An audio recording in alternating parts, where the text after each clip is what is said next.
සුබ දවසක් ඔයාලට.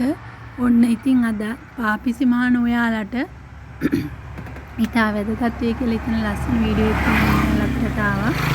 ඔයාලා හැමෝම ආදරෙන් පිළිගන්නවා.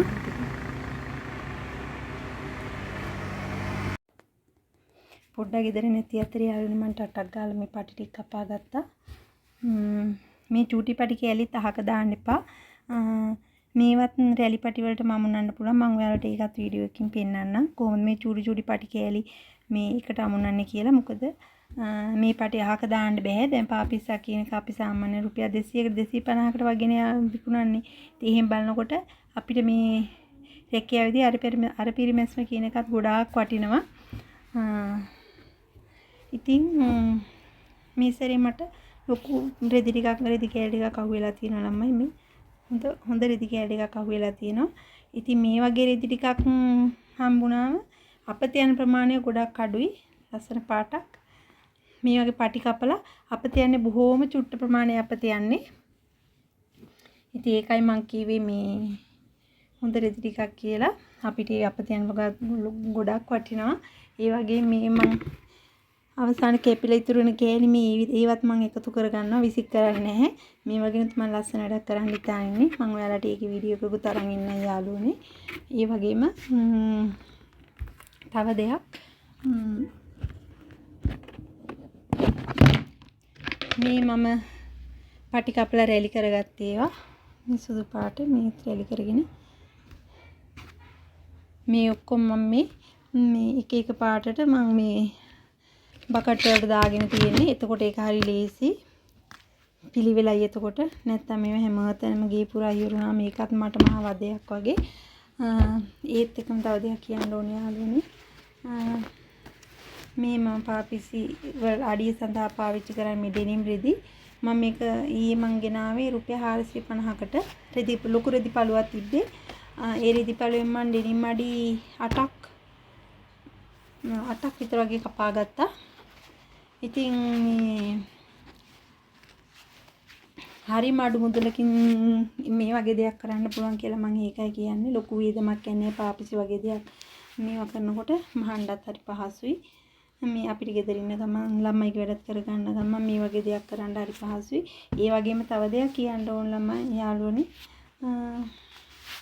පාපිස්සම් මහනකොට අපි පාපිස්සේ පිළිවෙල ගැන සැලකිලිමත් වෙන්න ඕනේ. දැන් මේ පාපිස්සුනේ මම මේ හැම එක මේ වාටි මහලා තියෙන වාටි මහලා මේ නූල් කෑල්ලක් වන්නේ පිළිවෙලට නීට් එකට පාපිස්ස මහලා තියෙන. මේ වගේ මේ බූල් පැනල් වලින් තමයි මේ බූල් පැනල් හොඳට පුරවලා තියෙන්නේ පාපිස්සට. මේ අඩි මේ පාපිස්සේ අඩිය පේන්නේම නැති තරම් ළමයි. මේ අඩිය පේන්නේම නැති තරම්. එතකොට එහෙම වුණාම අපි දැන් කස්ටමර් කෙනෙක් අපෙන් පාපිස්ස ගන්නේ අපිට කීයක් හරි මුදලක් දීලා. එතකොට ඒකට හරියන වටිනාකමකින් යුතුව අපි පාපිස්සක් එයාලට දෙන්න ඕනේ. එතකොට තමයි එයාලත් නැවත අපෙන් ආයෙ බඩුවක් ගන්නෙ. ඒ ගැනත් ඉතින් අපි පාපිසි මානකොට සැලකිලිමත් වෙන්න ඕන. අපි අපේ වැඩේ හරියට කරන්න ඕන. මම හිතන්නේ එහෙම තමයි. මේ විදිහට තමයි යාළුවනේ මම රැලි හදාගන්නේ. මම හිතනවා මේ ක්‍රමය හරි පාසුයි කියලා. ඒක මෙහෙම රැල්ල මෙහෙම හදාන මෙහෙම ඇඟිලි තුඩු දෙකෙන් දෙපැත්තෙන් මෙහෙම තද කරලා අල්ලගෙන මෙහෙම ගාන්න යවන්න ඕනේ.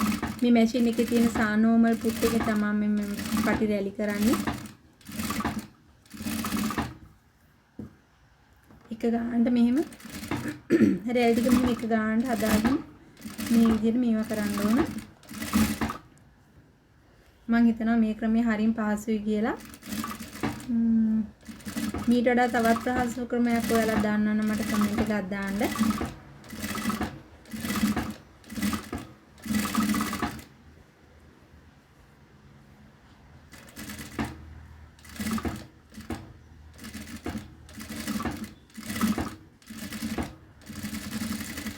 පාපිස් මහනවා කියන එක ඉතින් ලේසි දෙයක් නෙමෙයි.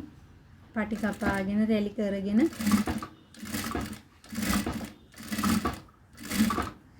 තෑහෙන් ලොකු පිරිවැයක් දරන්න ඕනේ පාපිසි මහන්න ලේසිනේ. ඒ වගේ මම ඔයාලට කියේ මේ වගේ චූටි මේ පටි කෑලි මේවා ඉවත දාන්න එපා කියලා මම කියන්නේ. මේන් බලන්න මම පටි මේව එකකින් එකට තියලා මේ විදිහට අමුණ ගන්නවා. අර පිරිමැස්ම කියන එක හරියම වැදගත්. මේ චූටි පටි කැල්ලත් අපිට ගොඩක් වටිනවා යාළුවනේ. මේ චූටි පටි මේ විදිහට මෙහෙම දාන්න තියලා මෙහෙම අමුණ ගන්නවා. මේ විදිහට අමුණ ගන්නවා.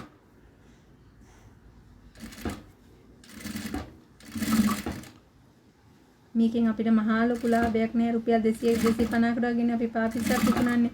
ඉතින් අර පිරිමැස්ම කියන එක අපිට ගොඩාක් මේ වටිනා පාපිසි මානකොට මේ රෙලි පටි ටික ගාන්න ඇවිල්ලා තියෙනවා මේ යාළුවනේ.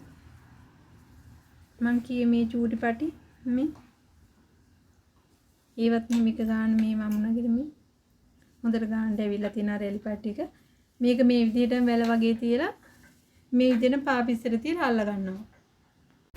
ඉතින් මේ විදිහේ ලස්සන නිමාවක් සහිත පාපිස්සම් මසා ගැනීමට නම් මං කියපු කරුණ ගැන හොඳට සැලකිලිමත් වෙන්න ඕනේ යාළුවනේ. ඒ වගේම මගේ මේ වීඩියෝ එකෙන් මොනවා හරි දෙයක් ඔයාලට ලැබුණා නම් මට කමෙන්ට් එකක් දාන්න, මාව ෆලෝ කරන්න කියලා ආදරෙන් ඔයාලගෙන් ඉල්ලනවා.